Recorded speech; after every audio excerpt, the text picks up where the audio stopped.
사회적 지위로 말한다면 말이 안 되는 얘기입니다. 만날 이유도 없고 만나도 어색하기 짝이 없는 그런 만남입니다. 말도 통하지 않습니다. 그러나 이 어색한 관계에 있는 두 사람이 만나고 있습니다. 인간의 눈으로 볼 때는 도저히 상대가 안 됩니다. 도대체가 그렇습니다. 그러나 고넬료가 베드로를 만나는 순간 지금 발 앞에 엎드려 하나님을 향해 예배하듯이 그를 맞이했습니다. 지금 고넬료의 마음이 어디를 향해 나가고 있습니까? 베드로를 본 것이 아닙니다. 베드로 뒤에서 역사하시는 하나님을 향해 그의 마음이 열려졌던 것입니다. 기도의 응답으로 보내주신 하나님의 사람. 내 기도를 들으시고 하나님께서 보내주셨습니다. 사람의 말로 듣는 것이 아니라 오늘 하나님께서 고용한 하나님의 사람을 통해 내게 주시는 말씀으로 듣고 있는 이 경건. 그래서 그는 우리가 다 주님 앞에 있습니다. 주께서 당신에게 명하신 모든 말씀을 듣고자 하여 우리가 다 하나님 앞에 있습니다. 들어보고 판단하겠다는 얘기가 아닙니다. 판단은 없습니다. 순종뿐입니다. 팔짱 끼고 앉아서 어디 한번 들어보자. 아니 옳습니다. 고개 푹 숙이고 들을 말이 있나 없나 들어보지. 그 얘기가 아닙니다. 저는 오늘 이 사도행전 10장을 읽을 때마다 정말로 제겐 잊을 수 없는 권사님 한 분을 늘 생각하게 됩니다. 이제 개척된 지 만 7년이 되어가는 교회입니다. 근데 그 교회를 개척할 때 가장 수고를 많이 하신 권사님 한 분이 계셨습니다. 그리고 교회가 세워지고 나서도 권사회, 예배부 다 맡으셔서 그분이 하신 수고는 뭐 말로 다 할 수 없을 만큼 가장 수고를 많이 하신 그런 권사님이신데 몇 해 전에 이 권사님이 혈액암으로 세상을 떠나시게 됩니다. 그리고 그 장례를 제가 집례하게 됩니다. 분당 예수소망교회에 지금까지 수백 건의 장례가 있었습니다만 지금까지 조문객이 가장 많았던 그런 장례식이었습니다. 그만큼 교회에 헌신하신 분이셨습니다. 장명희 권사님이라는 분이신데 근데 이 혈액암이라는 게 말입니다. 참 고약한 병입니다. 그 고통이 참 심합니다. 근데 이 권사님이 이제 시한부 생을 살아가고 있을 때 고통 때문에 교회를 나올 수 없는 형편이지만 교회를 너무 사모한 나머지 예배를 너무 사모한 나머지 마지막 3주간을 다 링게를 빼고 교회에 나오셨습니다. 교회에 나오셨습니다만 지금 그 상태는 본당에 와서 함께 예배할 수 있는 그런 상태가 아닙니다. 그래서 제 방에 모시고 소파에 누워드리고 이제 TV를 통해서 함께 예배할 수 있도록 그렇게 배려를 했습니다. 자, 이제 이 권사님이 마지막 예배를 드리시는 그 시간에 저에게 이런 말씀을 하셨습니다. 목사님, 이제서야 사도행전 10장의 말씀이 깨달아집니다. 그 권사님의 입술로 분명하게 얘기해 주셨어요. 사도행전 10장. 그 말씀이 이제서야 이해가 됩니다. 여러분, 이것은 심각한 얘기입니다. 수많은 봉사를 하신 분입니다. 수많은 헌신을 하신 분입니다. 그러나 하나님 앞에 서 있는 예배자의 마음, 성령께서 고용하신 하나님의 사람을 통해 오늘 내게 주시는 말씀으로 받는 그 경건의 마음을 그는 지금 마지막 예배를 드리는 그 순간에 와서야 비로소 깊이 깨달았다는 것입니다. 주께서 당신에게 명하신 말을 내가 듣고자 하여 우리가 다 하나님 앞에 있습니다.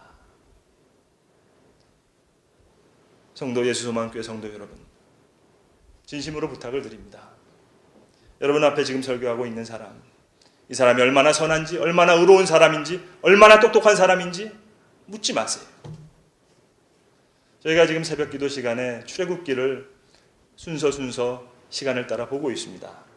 근데 참 공교롭게도 어제 새벽에 본 말씀이 출애굽기 29장의 말씀입니다. 근데 여러분 여기서 깊이 생각하셔야 될 것이 있습니다. 지금 하나님께서 모세에게 이 말씀을 하시는 이 순간, 지금 아론은 어디서 뭘 하고 있습니까? 지금 저 산 밑에서 금송아지 만들고 있습니다.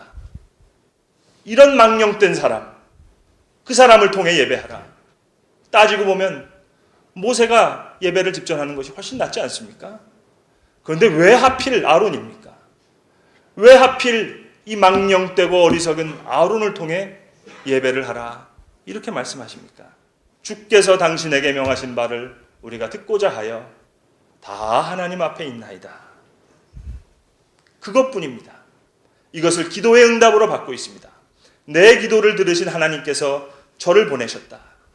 이것이 말씀과 성령의 역사입니다. 이것이 예배입니다. 여기에 경건이 있습니다.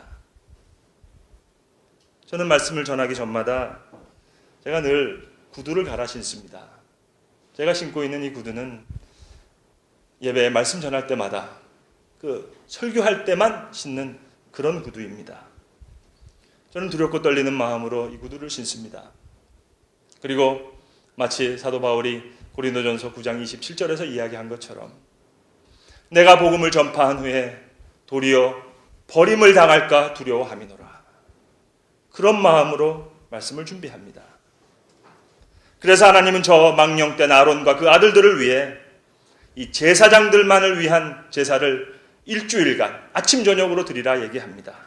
수장을 잡아다가 그 피를 제단 앞에 드리고 각을 뜨고 머리와 장부와 그리고 다리를 다 하나님께 불살르라. 그리고 피를 가져다가 아론과 그 아들들의 귀에 바릅니다.